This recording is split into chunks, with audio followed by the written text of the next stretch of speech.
is my faith's heartbeat.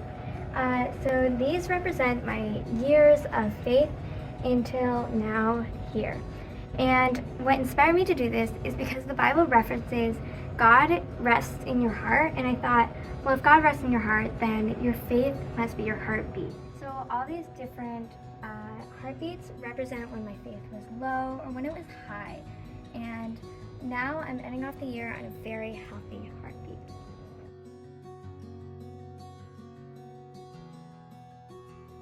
What mine represents is the background has a whole bunch of uninspirational quotes that I typed myself, and it just represents how this world is full of bullying and self-doubt.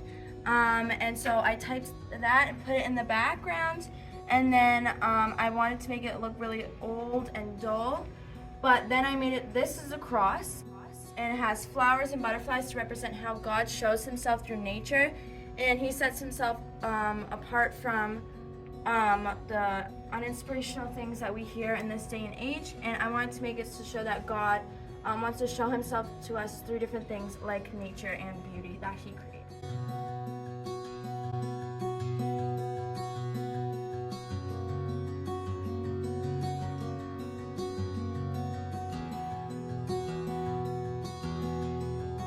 So I did my background blue because the color blue represents peace, and I sometimes need a little bit more peace in my life.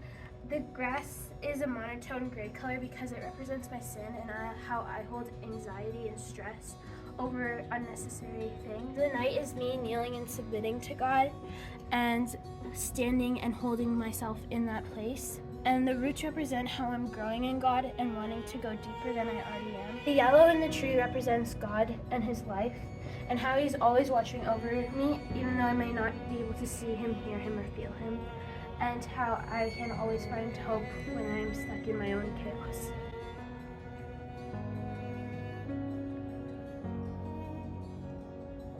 I decided to do a quilt, and the reason I did a quilt was because I thought that it would show my faith journey really well. The Christmas fabric represents when Jesus first came into the world and when I actually accepted him into my life. The yellow one with the flowers, it represents when I actually started to understand Christ.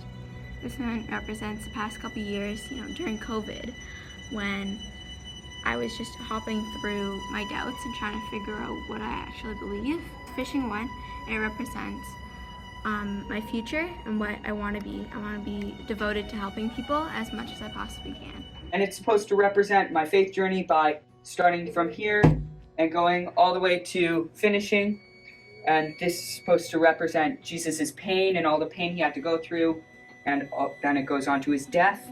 And then down here I put a picture of a farm to represent all the responsibility that I've had to learn, and then a verse, Jesus Christ is the same yesterday and today and forever. Greenhouse is representing God, and the plants are representing us.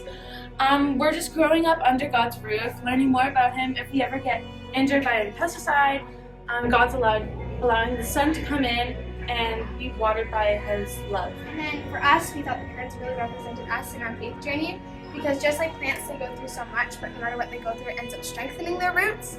And just like us, God puts us through suffering, and in the end, it ends up strengthening us and our roots in our faith in Christ.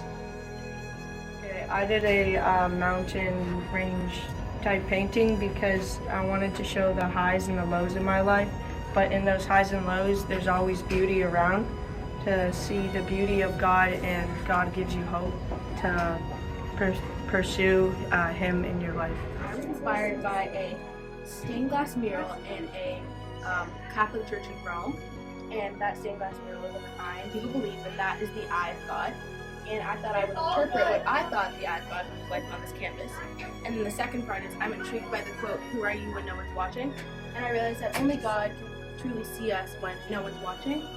And so I thought, while I was painting this, I was thinking about who I am when no one's watching, and I thought that I would set goals for myself to better myself, because it doesn't just affect me, it affects everyone that I encounter.